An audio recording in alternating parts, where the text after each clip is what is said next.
Assalamualaikum warahmatullahi wabarakatuh. Kami dari kelompok 14 kelas ekonomi makro B ingin mempresentasikan tentang analisis kondisi ekonomi makro di negara Indonesia. Berikut adalah anggota kelompok 14 kelompok kami. Yang pertama ada Hania Lubnarida Andini dengan NRP 5031231059, dan yang kedua ada Malvalia Elsa Fitri dengan NRP 5031231118, dan yang terakhir saya sendiri yaitu Aryanda Beta Pramesta dengan NRP 5031221117. Oke, jadi yang melatar belakang ini semua adalah negara kita, negara Indonesia itu adalah salah satu negara dengan perekonomian terbesar di Asia Tenggara yang telah menunjukkan ketahanan dan pertumbuhan yang luar biasa selama dekade terakhir. Pertumbuhan ekonomi Indonesia itu telah didukung oleh berbagai sektor, mulai dari sektor manufaktur hingga sektor jasa. Pada tahun 2023 lalu, lanskap makroekonomi Indonesia ditandai oleh sejumlah indikator penting termasuk pertumbuhan PDB, inflasi, suku bunga, dan nilai tukar. Variabel-variabel makroekonomi ini merupakan indikator penting dari kesehatan ekonomi negara dan sangat penting untuk merumuskan kebijakan dan strategi ekonomi yang tepat di masa yang akan datang.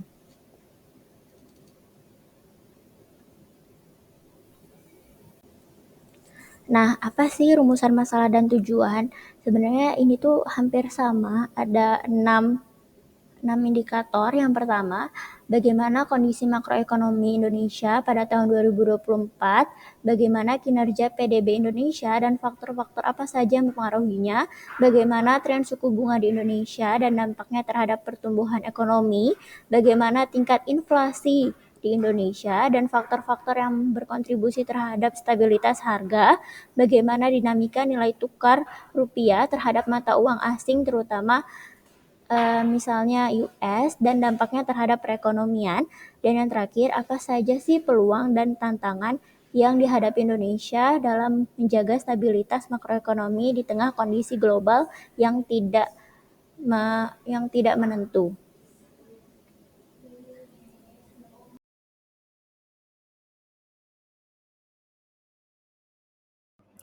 Berikut merupakan beberapa landasan teori yang kami gunakan. Yang pertama terdapat ekonomi makro, di mana ekonomi makro sendiri merupakan ilmu yang mempelajari perilaku perekonomian secara agregat atau keseluruhan. Lalu terdapat PDB, di mana PDB merupakan nilai pasar semua barang dan jasa yang diproduksi oleh suatu negara pada periode tertentu. Lalu terdapat inflasi, di mana inflasi itu merupakan suatu proses meningkatnya harga secara umum dan terus-menerus. Lalu terdapat suku bunga, di mana suku bunga adalah harga dari penggunaan uang yang dinyatakan dalam persen persatuan waktu. Selanjutnya terdapat nilai tukar, di mana nilai tukar merupakan pertukaran antara dua mata uang yang berbeda, maka akan mendapatkan perbandingan nilai atau harga antara kedua mata uang tersebut. Lalu ada pengangguran, di mana pengangguran merupakan kondisi di mana orang ingin bekerja namun tidak mendapatkan pekerjaan. Kemudian terdapat ekspor dan impor, di mana ekspor adalah pembelian negara lain atas barang buatan perusahaan di dalam negeri. Ekspor akan secara langsung mempengaruhi pendapatan nasional. Lalu, impor juga merupakan proses transportasi barang atau komoditas dari suatu negara ke negara lain secara legal, umumnya dalam proses perdagangan. Lalu, impor juga bisa dikatakan sebagai perdagangan dengan memasukkan barang dari luar negeri ke Indonesia dengan memenuhi ketentuan yang berlaku.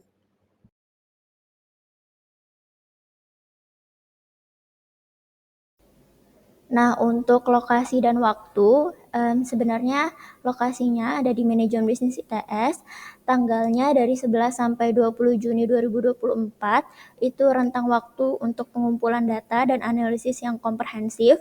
Untuk metode sendiri, kita melakukan analisis kondisi ekonomi makro Indonesia dari berbagai studi literatur yang terpercaya. Nah, gimana sih teknik pengumpulan data? Seperti yang udah saya jelaskan sebelumnya, jadi teknik kita itu melalui metode pendekatan studi literatur. Untuk datanya, data yang digunakan adalah data sekunder yang kredibel. Alasannya kenapa kita milih metode tersebut? Karena memungkinkan kita sebagai peneliti untuk memperoleh pemahaman yang komprehensif mengenai situasi ekonomi makro Indonesia. Nah, lanjut ini ke poin pentingnya yaitu analisis dan diskusi. Let's go.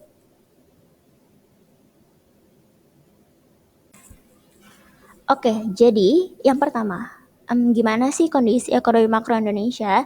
Secara keseluruhan, kondisi makroekonomi Indonesia pada awal tahun 2024 itu menunjukkan kinerja yang kuat dan tangguh.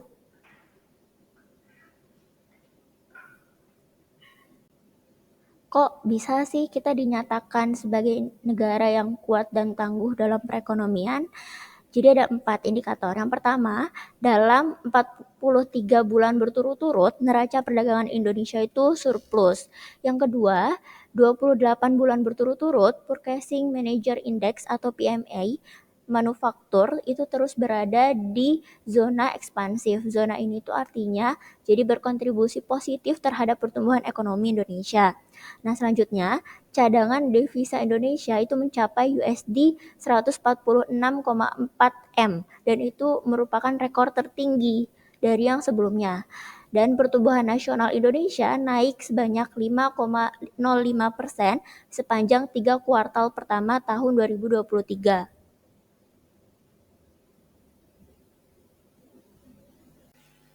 Nah, gimana sih PDB Indonesia? Nah, jadi gambar yang di samping itu adalah pertumbuhan PDB Indonesia beberapa lapangan usaha dari 2023 hingga triwulan 1 2024, sumbernya dari BPS 2024. Nah, jadi 5,288 triliun itu adalah nilai produk domestik bruto atau PDB Indonesia atas harga yang berlaku. Jadi untuk sektornya yang kami highlight adalah sektor lapangan usaha administrasi pemerintahan, pertahanan, dan jaminan sosial wajib itu naik sampai 18,88%. Nah, lanjut, ini adalah pertumbuhan dan kontribusi PDRB menurut pulau dari triwulan 1 2024, sumbernya dari BPS 2024. Jadi bisa kita lihat di gambar, itu Pulau Jawa itu sekitar 57,70%, Pulau Sumatera 21,85%, Kalimantan itu 8,19%, Sulawesi 6,89%, terus Nusa Tenggara dan sebagainya itu 2,75% dan yang Papua adalah 2,62%. Jadi untuk persebaran sendiri sudah terlihat ya. Jadi yang tingkat paling besar itu adalah di Pulau Jawa dengan persentase 57,70%. Nah, gimana sih suku bunga Indonesia? Jadi dalam rapat Dewan Gubernur RDG Bank Indonesia pada tanggal 23 sampai 24 April 2024 itu diputuskan 3 hal. Yang pertama, kenaikan 6,25% suku bunga BI sebesar 25 BPS, kenaikan 5,50% suku bunga deposit facility sebesar 25 BPS, kenaikan 7,00% suku bunga lending facility 25 BPS. Jadi kenaikan suku bunga tersebut itu dilakukan sebagai langkah preemptif dan forward looking untuk memastikan inflasi tetap pada sasaran 2,5 plus minus 1% pada 2024. Sumbernya dari Bank Indonesia 2024. Nah, jadi kebijakan-kebijakan tersebut itu dilakukan Bank Sentral sebagai langkah jaga-jaga dan selalu melihat ke depan sehingga semuanya itu menjadi lebih terukur untuk menghadapi inflasi yang tidak menentu. Nah, terus gimana sih untuk tingkat inflasi? Nah, jadi secara global itu ada kenaikan 4,86% indeks nilai tukar dolar AS terhadap mata uang utama. Jadi penguatan tajam ini mencapai level tertinggi sebesar 106,25 pada tanggal 16 April 2024. Nah, itu kan terjadi peningkatan di dolar AS. Terus dampaknya ke Indonesia apa ya? Jadi sayangnya di Indonesia itu turun 5,07% pada tanggal 23 April 2024. Jadi rupiah ini semakin melemah. 3,05% inflasi indeks harga konsumsi atau IHK pada Maret 2024. Jadi ditopang oleh inflasi inti yang rendah sebesar 1,77% dan inflasi administrated price atau EPI yang menurun menjadi 1,39%, sementara inflasi volatile food atau VF meningkat menjadi 10,33% dan 8,47% pada bulan sebelumnya, dipengaruhi oleh faktor musiman periode Hari Besar Keagamaan Nasional atau HBKN dan pergerakan musim tanam akibat dampak El Nino. Nah, mata uang Indonesia kan semakin melemah ya. Jadi apa sih yang dilakukan? Bank Indonesia terus memperkuat bauran kebijakan moneter, makroprudensial, dan sistem pembayaran sebagai berikut. Ini sebenarnya tuh ada 8 kalau nggak salah, tapi yang saya cantumkan hanya 5 di sini. Yang pertama adalah kenaikan struktur suku bunga di pasar uang rupiah, penaikan stabilisasi nilai tukar rupiah melalui intervensi di pasar falas dan transaksi spot domestik non-deliverable forward, dan surat berharga negara (SBN) di pasar sekunder. Yang ketiga, penguatan strategi transaksi term repo SBN dan swap falas yang kompetitif guna menjaga kecukupan likuiditas perbankan. Yang keempat, penguatan strategi operasi moneter yang pro-market untuk meningkatkan efektivitas kebijakan moneter. Dan terakhir adalah penguatan implementasi kebijakan makroprudensial longgar. Dan selanjutnya adalah lain-lain yang terdapat di laporan.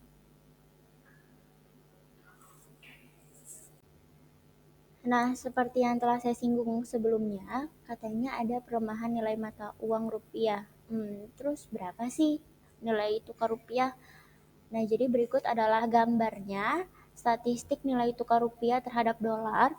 Jadi pada waktu itu tanggal 13 Juni 2024 nilai tukar rupiah melemah terhadap dolar Amerika Serikat mencapai 16.253 rupiah. Bahkan saat ini ya, sekarang ini 23 Juni itu bahkan sekarang mencapai 16,500 sekian.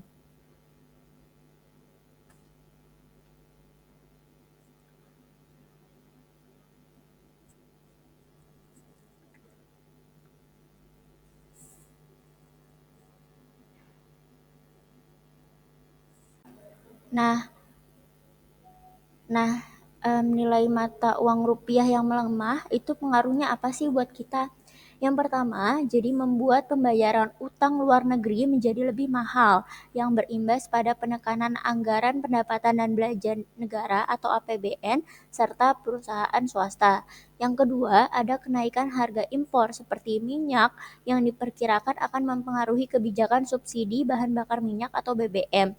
Jika subsidi tidak ditingkatkan, maka harga BBM dapat melonjak, mendorong kenaikan biaya transportasi dan produk-produk yang menggunakan bahan bakar minyak lainnya. Dan yang ketiga, di sektor keuangan, inflasi yang tinggi dapat memicu kenaikan suku bunga yang pada gilirannya meningkatkan biaya modal bagi industri, fluktuasi nilai tukar mata uang yang dapat mempengaruhi inflasi secara keseluruhan dengan meningkatkan biaya impor bahan baku dan produksi.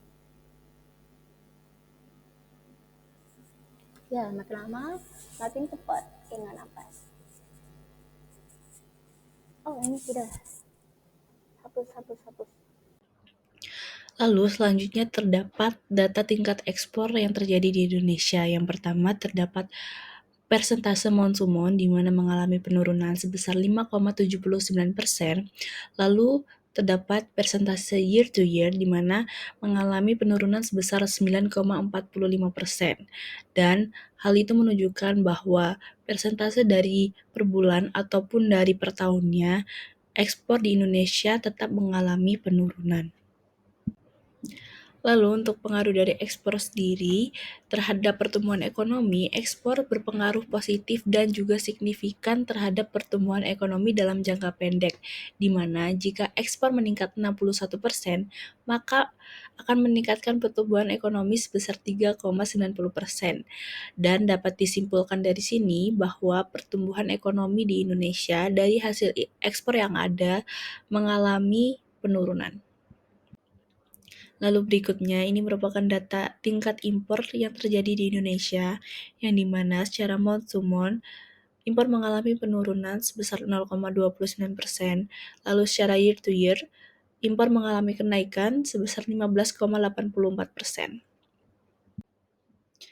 Lalu, pengaruh yang terjadi dari impor terhadap pertumbuhan ekonomi sendiri, dalam analisis sebuah jurnal yang pernah dilakukan, impor berpengaruh negatif dan signifikan terhadap pertumbuhan ekonomi, di mana jika impor meningkat 1%, maka akan menurunkan pertumbuhan ekonomi sebesar 1,66%. Dan juga dapat disimpulkan dari impor year to year yang ada, maka pertumbuhan ekonomi di Indonesia mengalami penurunan yang cukup besar. Lalu berikut merupakan tingkat pengangguran yang terjadi di Indonesia yang menurun sebesar 0,63% dan dihitung dari 2023 hingga 2024.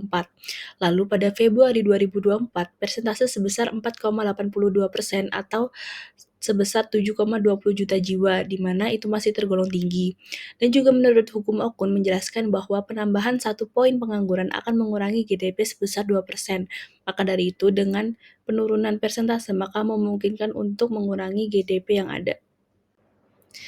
Lalu, berikut merupakan data tingkat kemiskinan di Indonesia per September 2019 hingga Maret 2023, di mana persentasenya mengalami penurunan sebesar 0,21%, dan pada Maret 2023 persentasenya sebesar 9,36% atau sebanyak 25,90 juta jiwa, dan itu masih tergolong tinggi.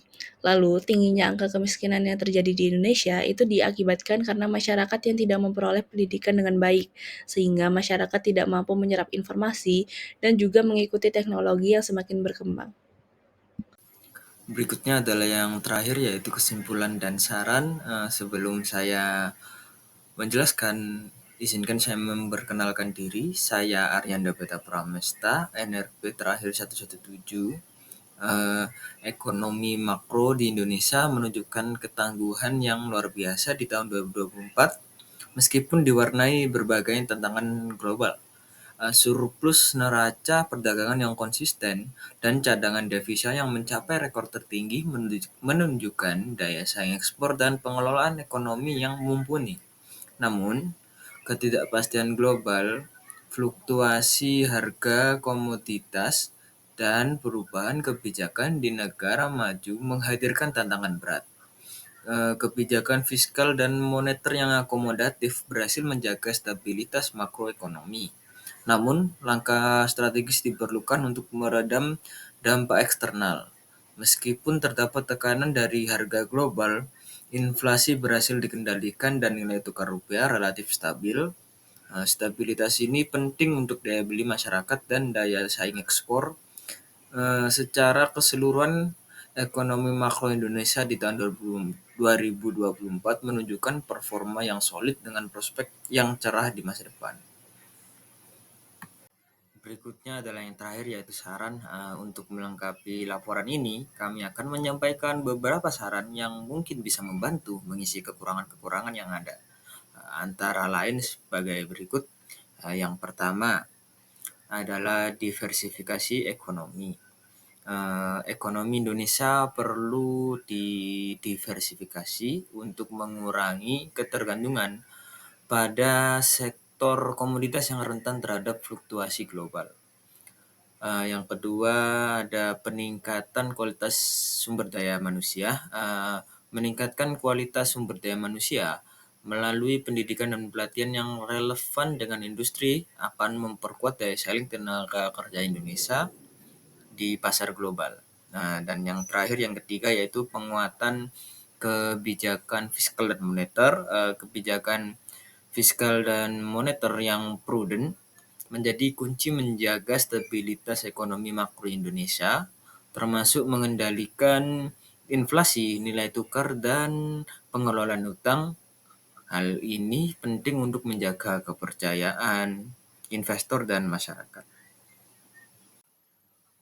Sekian dari hasil presentasi laporan kelompok kami. Terima kasih telah mendengarkan. Assalamualaikum warahmatullahi wabarakatuh.